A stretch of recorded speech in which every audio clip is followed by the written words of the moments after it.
Bismillahirrahmanirrahim. Assalamualaikum warahmatullahi wabarakatuh. Innal hamdalillah nahmaduhu wa nasta'inuhu wa nastaghfiruh wa na'udzu billahi min syururi anfusina wa min sayyiati a'malina. May yahdihillahu fala mudhillalah wa may yudlil fala hadiyalah. Asyhadu an la ilaha illallah wahdahu la syarikalah wa asyhadu anna Muhammadan abduhu wa rasuluhu alladzi la nabiyya ba'da. Allahumma shalli ala Muhammad wa ala ali Muhammad wa man tabi'ahum bi ihsanin ila yaumiddin.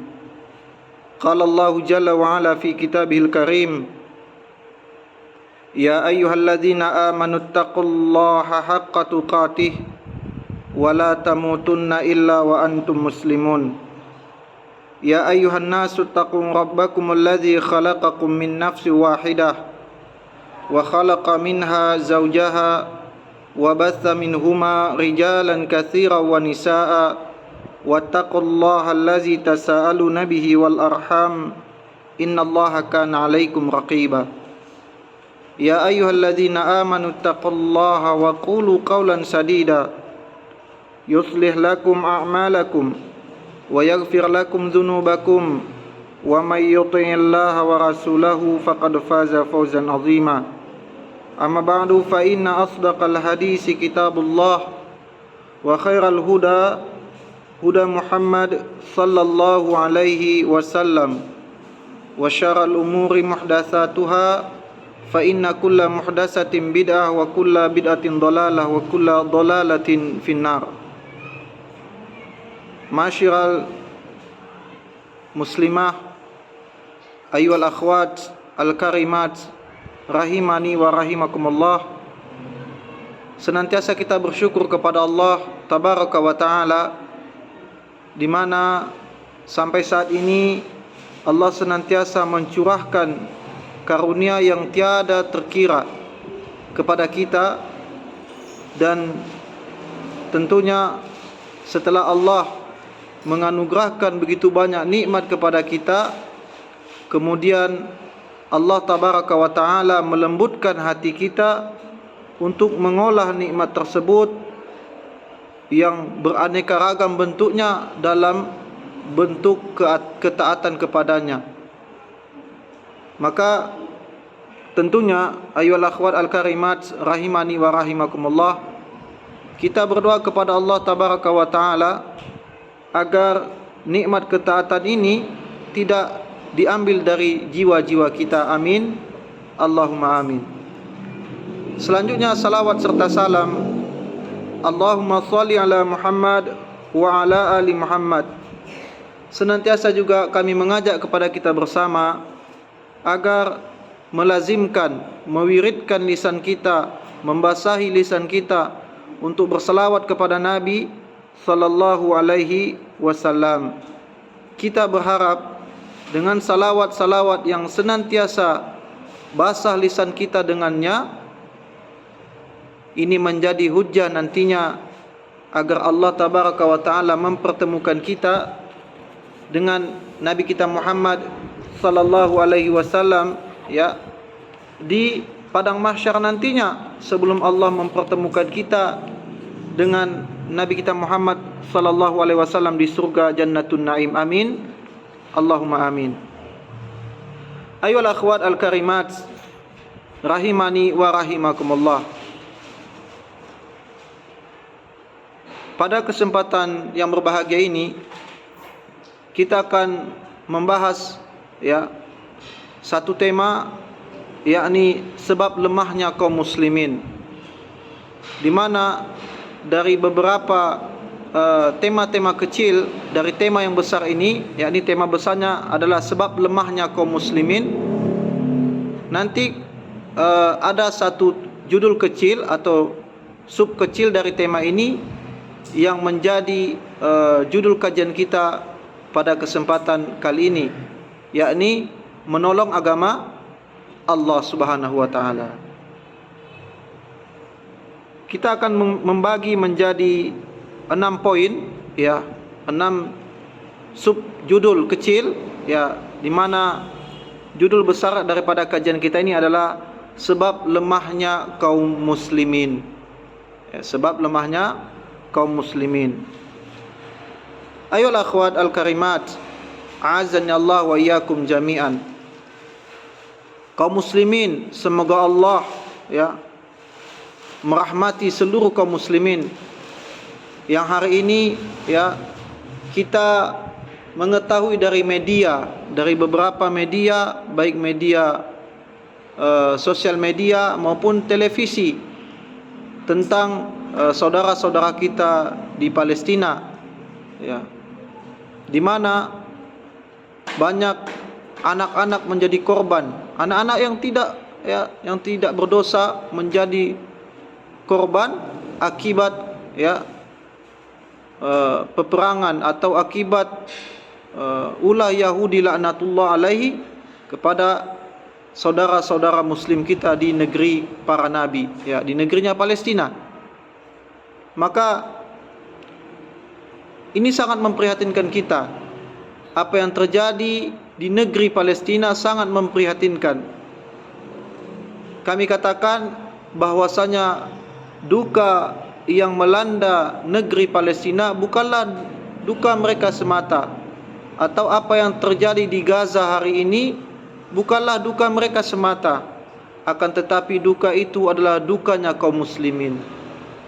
Apa, ayolah akhwat, dukanya kaum muslimin, ya.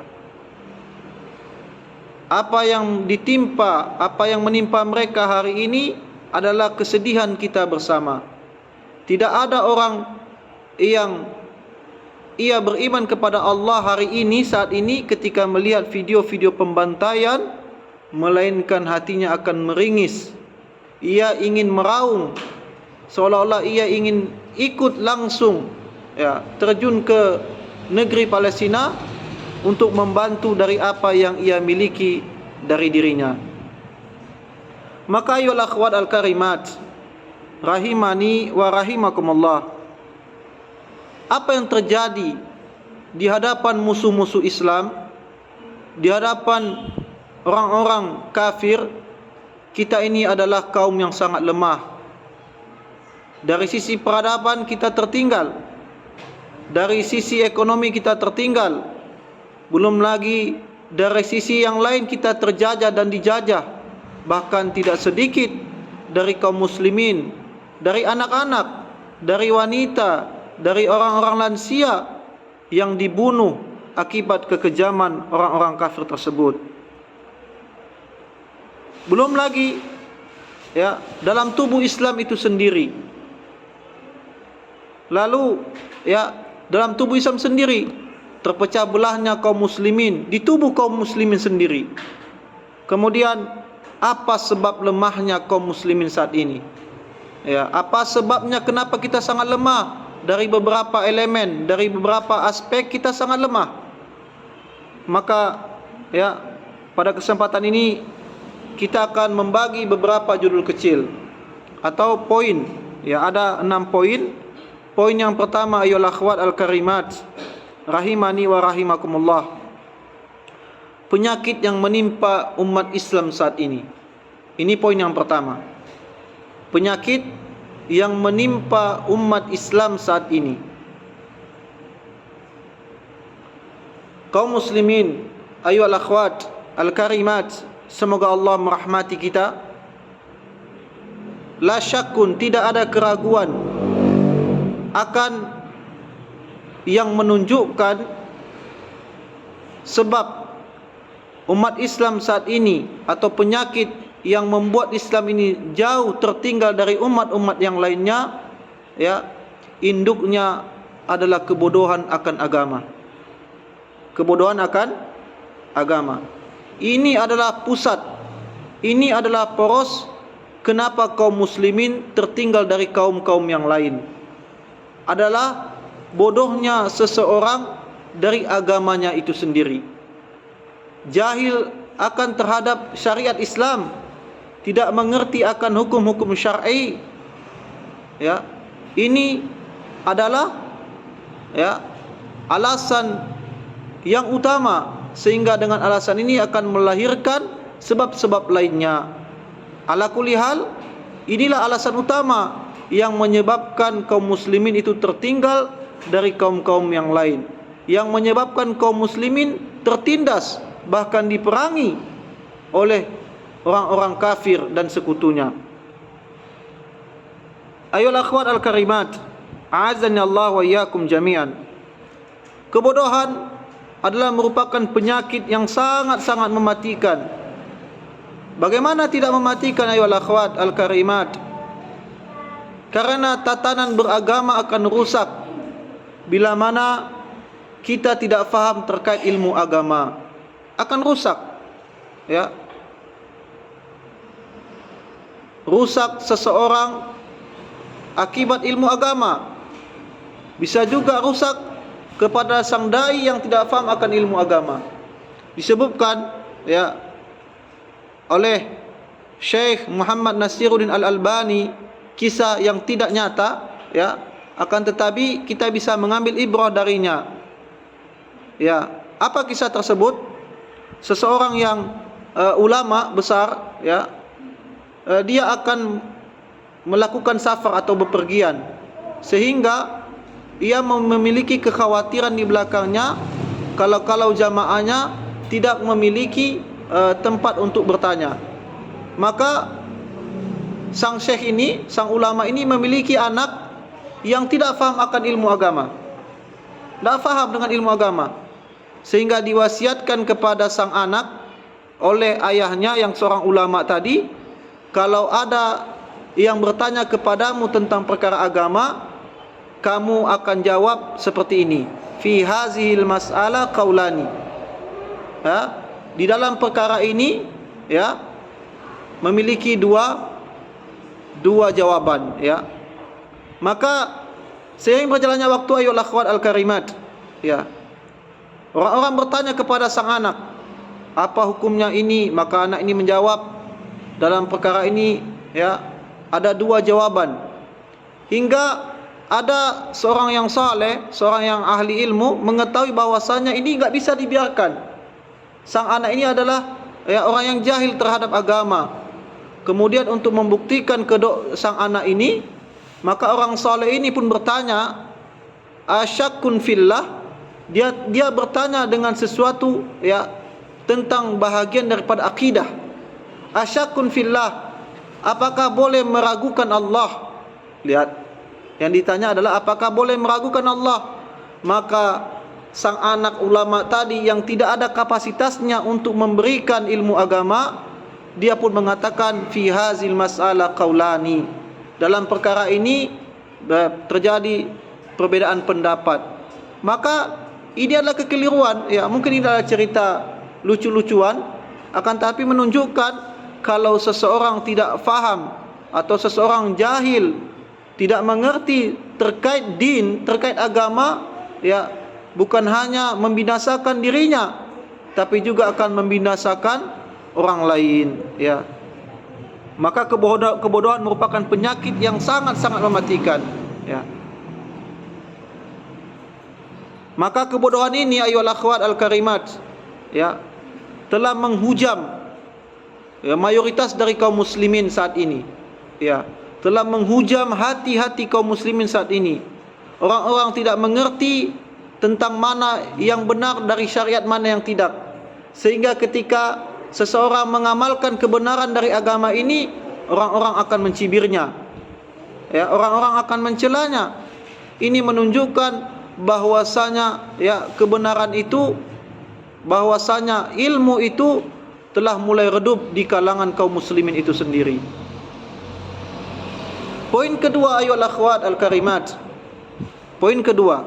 Tadi poin pertama, ya, penyakit yang menimpa umat Islam saat ini. Poin yang kedua, atau tema atau judul kecil kita yang kedua adalah mengapa penyakit utama lemahnya kaum muslimin adalah kebodohan, ya.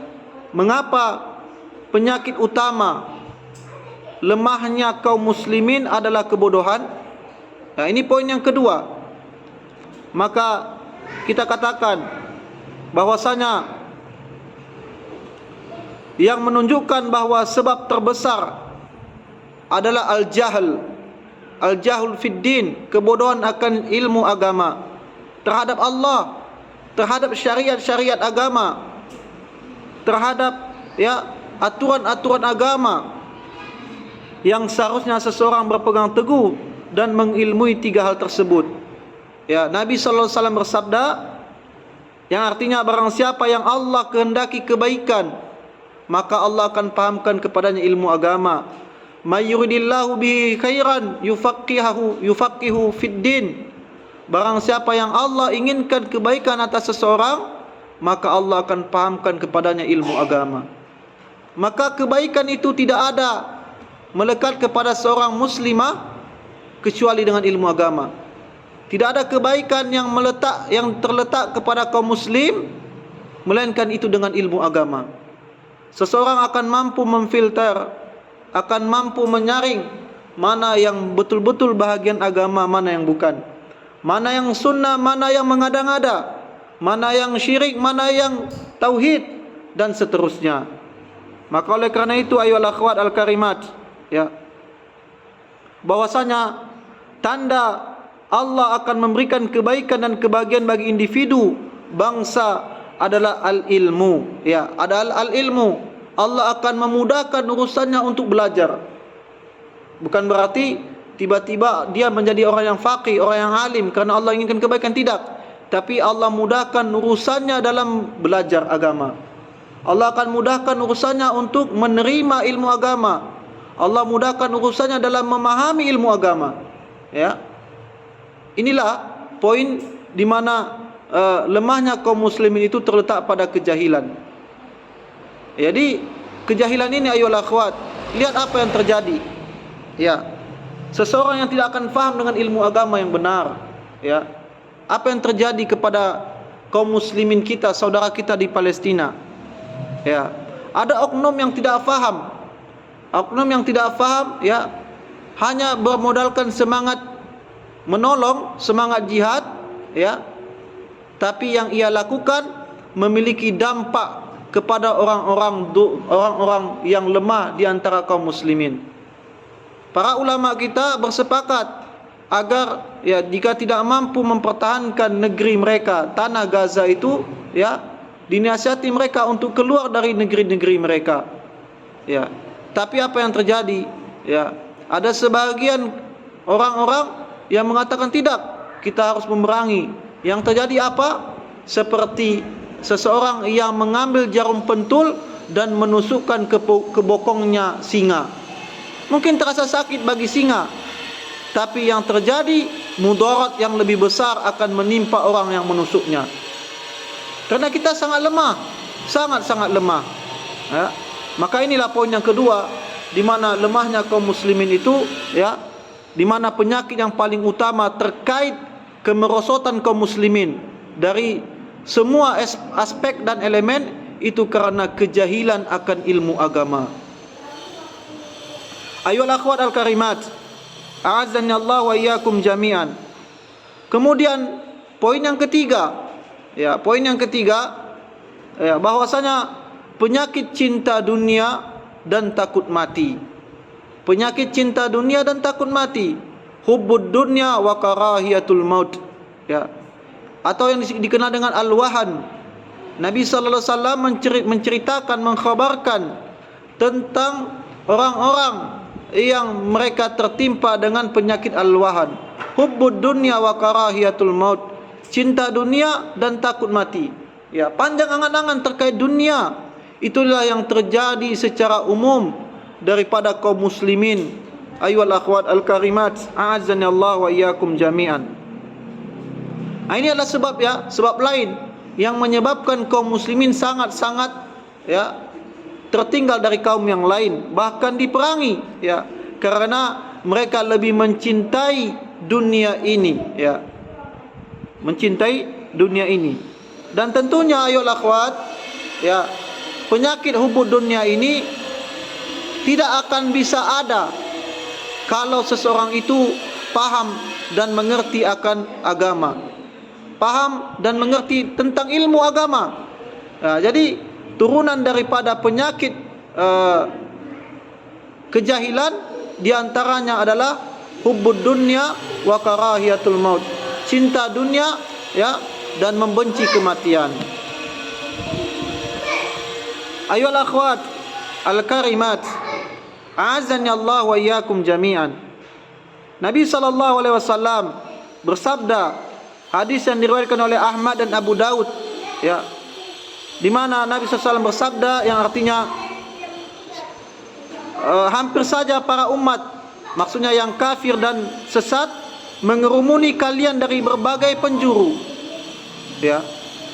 Kemudian sebagaimana mereka berkumpul menghadapi makanan dalam piring, ya, dalam pinggan. Kemudian seseorang bertanya, katakanlah wahai Rasulullah, apakah kami pada saat itu sedikit?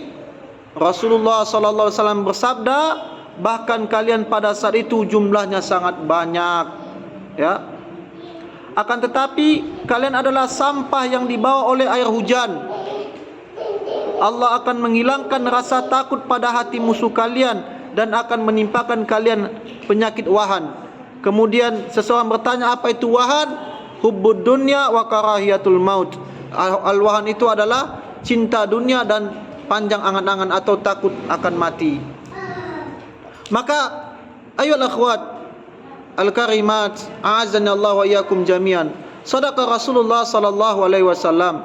Benarlah apa yang Nabi sallallahu alaihi wasallam khabarkan terkait dengan kemerosotan kaum muslimin akhir-akhir ini.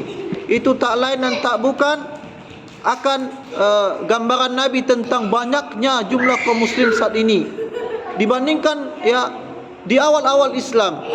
Jumlah kita hari ini berjuta-juta orang, tapi dari berjuta-juta itu, ya, banyak dari mereka yang beragama tidak di atas agamanya Nabi sallallahu alaihi wasallam, atau banyak dari mereka yang beragama bukan di atas petunjuk Nabi, membuat ibadah yang bukan disyariatkan, membuat syariat yang tidak dicontohkan oleh Nabi sallallahu alaihi wasallam.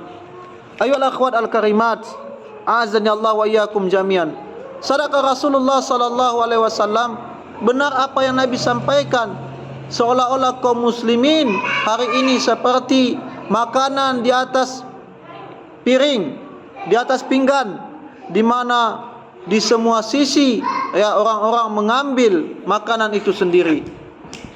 Dikerumuni, ya, dikerubungi kita dari beberapa sisi, ya, tidak tersisa dari kaum muslimin akan dicaplok, akan diambil. Dan inilah, ya, perumpamaan yang dianalogikan oleh Nabi sallallahu alaihi wasallam terkait agamanya kaum muslimin saat ini. Ayol akhwat al-karimat, ya, penyakit wahan itu telah merasuk dalam hati kaum muslimin, di sebagian besar kaum muslimin saat ini. Maka bagi siapa, ya, kecuali bagi yang Allah kehendaki, ya, dan yang Allah kehendaki terkait mereka yang tidak tercemari dengan penyakit wahan ini sangat-sangatlah sedikit. Maka beruntunglah orang-orang yang tidak terjerumus akan penyakit yang berbahaya ini. Ayol akhwat al-karimat, a'azzani Allah wa iyyakum jami'an. Itu poin yang ketiga. Poin yang keempat, bahwasanya obat mujarab yang menyembuhkan penyakit yang menimpa kaum muslimin. Poin yang keempat, obat yang mujarab yang bisa menyembuhkan kaum muslimin saat ini. Maka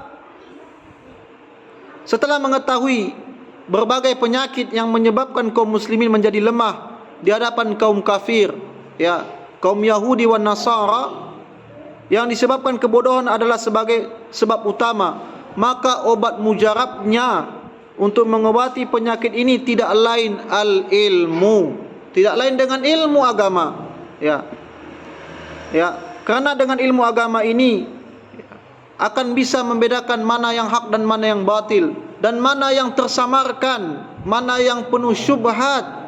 Itu hanya dengan ilmu agama, ya.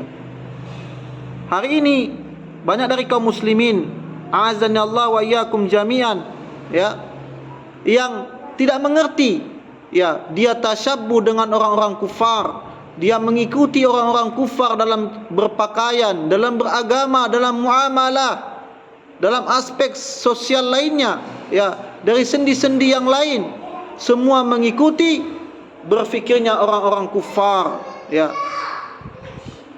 Maka ayuhal akhwat al-karimat, a'azzani Allah wa iyyakum jami'an, ya. Nabi SAW, ya, menceritakan tentang kaum yang mengikuti, kalian akan mengikuti orang-orang Yahudi dan Nasrani sampai ketika sebagaimana kalian mengikuti mereka, laksana seperti dob, ya, laksana kalian masuk ke dalam lubang dob, ya. Adalah makhluk yang halal yang hidup di padang pasir, itu lubangnya sangat kecil.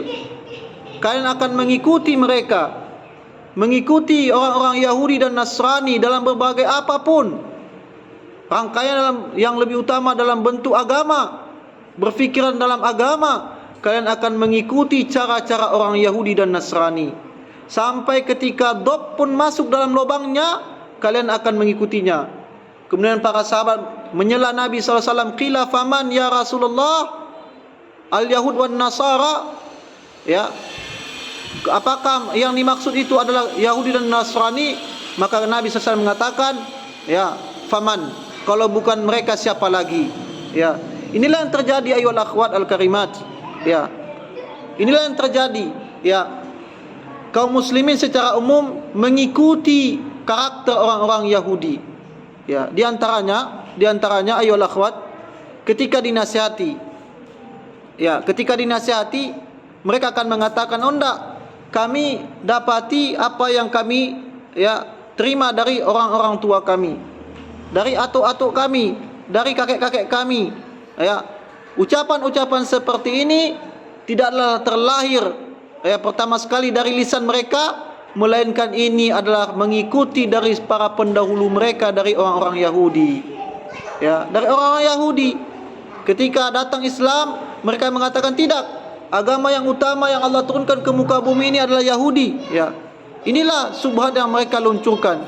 Jadi apa yang terjadi hari ini ayuhal akhwat al-karimat, apa yang terjadi hari ini adalah bentuk daripada seseorang yang mengikuti orang-orang Yahudi, mengikuti orang-orang Nasrani dalam cara beragama, ya.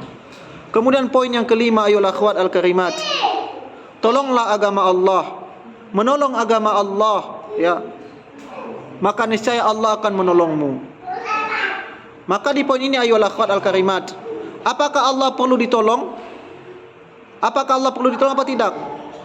Ya, tidak, ya. Allah tidak perlu ditolong, ya. Sangat mudah bagi Allah untuk membinasakan orang-orang kufar.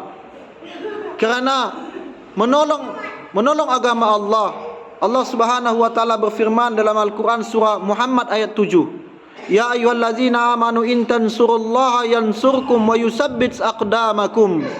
Wahai orang-orang yang beriman, in tansurullah, tolonglah agama Allah, yansurkum, maka Allah akan menolong kalian, wa yusabbit aqdamakum, maka Allah akan mengokohkan kaki-kaki kalian. Maksudnya adalah ketika yang dimaksud dengan menolong agama Allah adalah berdiri di atas amal-amal soleh kita, ya, berdiri di atas amal-amal soleh kita, ya. Dalam peperangan misalkan, dalam peperangan Badar misalkan, yang jumlahnya kaum muslimin saat itu sangat sedikit, 300-an. Kemudian orang-orang Quraisy, kafir Quraisy yang berjumlah 1000-an orang lebih, ya, itu kaum muslimin dimenangkan bukan karena mereka ahli pedang, bukan dimenangkan karena mereka ahli strategi, bukan, tapi karena Allah yang memberikan kemenangan itu. Perang Mu'tah, orang-orang kaum muslimin sangat sedikit melawan orang-orang Romawi yang jumlah mereka ratusan ribu kala itu, dimenangkan oleh Allah tabaraka wa taala, dimenangkan. Maka kemenangan itu terlahir karena iman dan amal soleh, ya. Kemenangan itu terlahir karena amal soleh kita, karena ilmu agama kita, ya. Maka ayuhal akhwat al-karimat, a'azzani Allah wa iyyakum jami'an, ya. Ini memotivasi kita untuk terus dan terus menimba ilmu agama. Karena satu dua orang yang bertambah untuk mempelajari ilmu agama, atau satu dua hal agama yang kita miliki, sejatinya kita akan faham, sejatinya kita telah menolong Allah itu sendiri. Mempelajari agama yang benar, secara tidak langsung telah menolong Allah, kerana apa yang kita lakukan itu akan kembali kepada diri kita. Amal soleh kita, apa yang kita berpijak di atasnya, salat, infak, sedekah, menuntut ilmu agama, itu akan kembali kepada diri kita sendiri. Maka tolonglah agama Allah dengan senantiasa kita berpegang di atas Al-Quran dan Sunnah Nabi sallallahu alaihi wasallam. Poin yang terakhir ayolah akhwat al-karimat. Poin yang terakhir adalah penjelas dari poin sebelumnya. Menolong agama Allah adalah dengan melakukan amal soleh. Menolong agama Allah dengan melakukan amal soleh. Tentunya ayolah akhwat al-karimat, Allah tabaraka wa taala berfirman dalam Quran surah Al-Isra ayat 7. In ahsantum ahsantum li anfusikum wa in asatum falaha.